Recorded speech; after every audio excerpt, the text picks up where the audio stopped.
આ વિડીયોમાં જાણીશું કે 2025ના વર્ષમાં કાળી ચૌદશ ક્યારે છે। દર વર્ષે કાળી ચૌદશ આસો વદ ચૌદશના દિવસે ઉજવવામાં આવે છે। દેવી દુર્ગાના કાલી સ્વરૂપની ઉત્પત્તિ આ દિવસે થઈ હતી, તેથી આ દિવસે મા કાલીની પૂજા કરવી જોઈએ।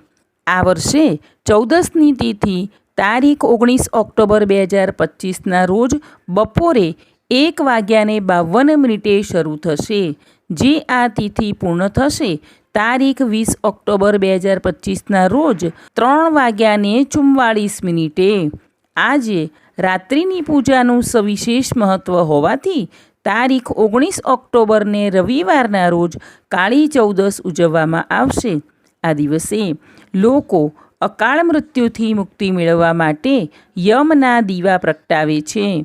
આ દિવસે હનુમાનજીની પૂજા કરવાનું પણ ખાસ મહત્ત્વ છે। ભગવાન શ્રી કૃષ્ણએ આ દિવસે નરકાસુરનો વધ કર્યો હતો।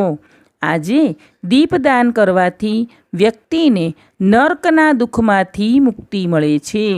આજે મા કાલીની સ્તુતિ અને હનુમાન ચાલીસા ખાસ કરવી જોઈએ। ચેનલને લાઇક, શેર અને સબસ્ક્રાઈબ કરજો।